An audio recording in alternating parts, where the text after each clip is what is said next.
¿Quién fue el primer papa? Bueno, ya está claro que Pedro ni supo, se murió sin saber que fue papa, sino que en el siglo IV lo hicieron papa, con el famoso Papa Dámaso, que escribió la historia de él hacia atrás, que es una invención en sí literaria y hasta mítica. Ahora, el término papa tiene fuerza con el famoso Papa Gregorio el Grande. Hablemos de Gregorio el Grande, que es en sí el fundamento del catolicismo romano que hasta el día de hoy conocemos. Este hombre es, para mí, el mentalizador, el genio, el ingenio creador de toda la estructura religiosa, purgatorio, qué sé yo, crucifijos, misa de difuntos, misa de gallo, está en el Papa Gregorio. Resulta que el Papa Gregorio fue papa entre los años 590 después de Cristo al 604. Duró 14 años en el pontificado o papado.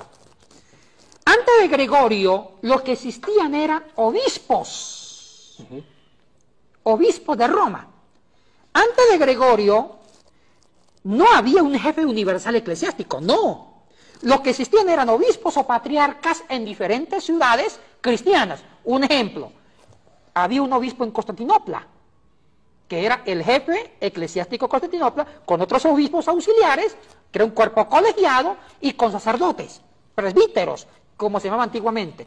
En Constantinopla, en Jerusalén, en Antioquía, en Éfeso, en Alejandría, y también en Roma. O sea que el obispo de Roma tenía casi el mismo poder que el obispo de Alejandría, o patriarca de Alejandría, porque en Oriente se llamaban patriarcas, patriarca de Alejandría, patriarca de Constantinopla, patriarca de Jerusalén, patriarca de Éfeso.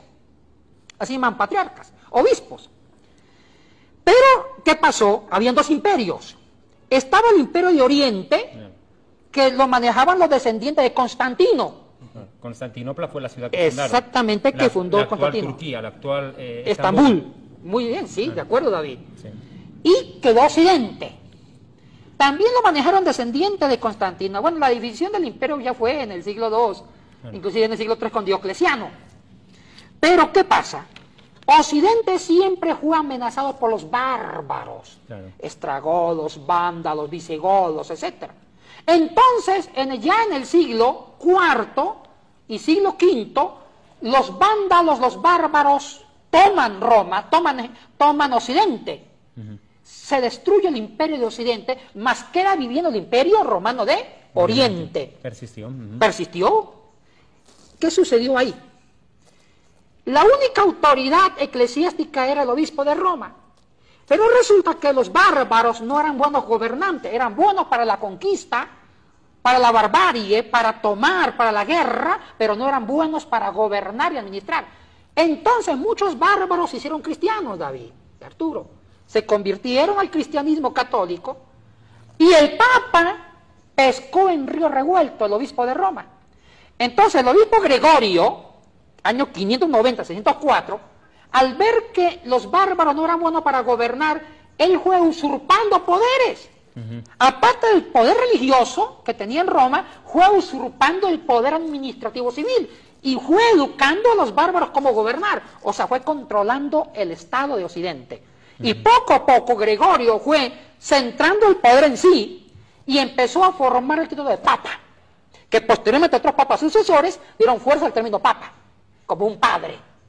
Entonces Gregorio unió dos poderes, el poder eclesiástico con el poder civil, y empezó a controlar no solamente Italia, Arturo, controló también parte de España, Portugal, Alemania, Francia, Inglaterra, y empezó a formar los estados pontificios. Pero cuando el Papa adquirió poder en Occidente, y muchos reyes se volvieron, y muchos reyes bárbaros ya eran civilizados, y eran católicos, y eran siervos del Papa, o sea que muchos reyes dependían del Papa. Entonces el Papa le brilló el ojo y apoderarse de Oriente. Siempre el papado tuvo ansias de gobernar las antiguas ciudades como Éfeso, como Constantinopla, Alejandría, que no pudieron gobernarla porque estaba el imperio de Oriente, que el emperador de Oriente respaldaba a la iglesia, que ahorita es la iglesia ortodoxa griega de Oriente. Ahora, en conclusión, Gregorio logra en su persona, hacia el año 590, formar su reino, al centrar dos poderes, el eclesiástico con el poder imperial político.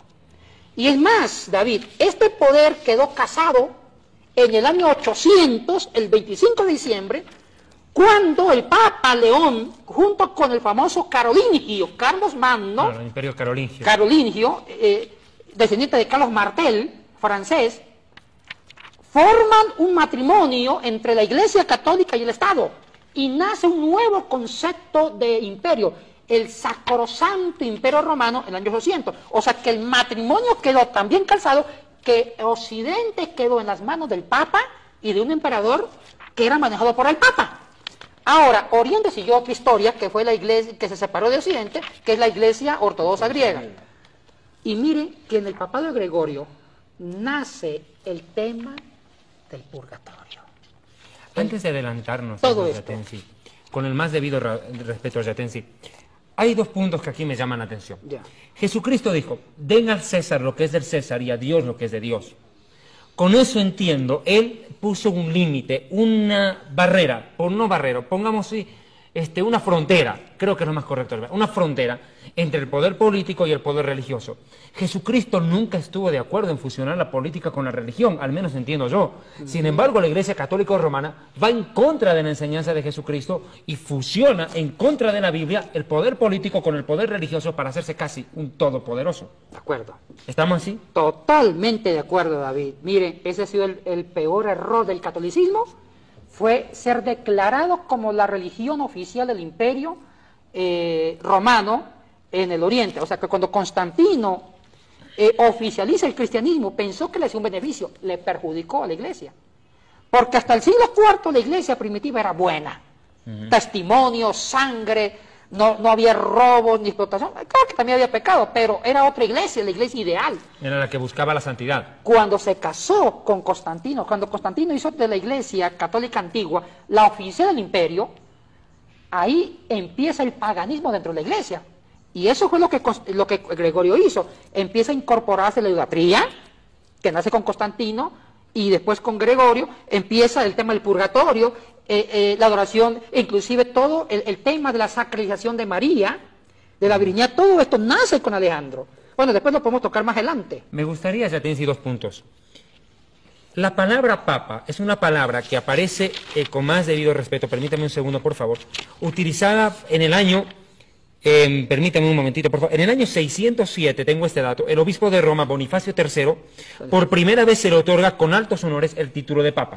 Ahora me voy a la palabra papa. La palabra papa, y yo lo digo como judío, proviene de una palabra hebrea, abá. Abá, que significa papito o mi papá.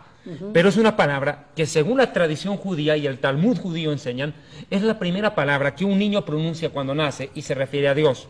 Con respecto a esta palabra, Mateo 23:9 dice Jesucristo, no Pablo ni Pedro, dice el mismo Yeshua, el mismo Jesús, Yeshua HaMashiach, Jesús el Mesías, dice, a nadie llamaréis Abba, a nadie llamaréis Padre, a nadie llamaréis, en pocas palabras, Papa, pues uno solo es vuestro Padre y está en los cielos.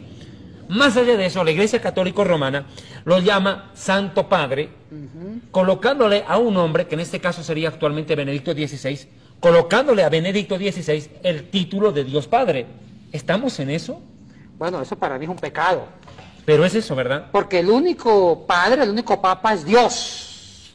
Y el único vicario es Jesucristo. Es el mediador entre Dios y los hombres. Y el único sumo Sumo sacerdote es Cristo, según la carta de los Hebreos.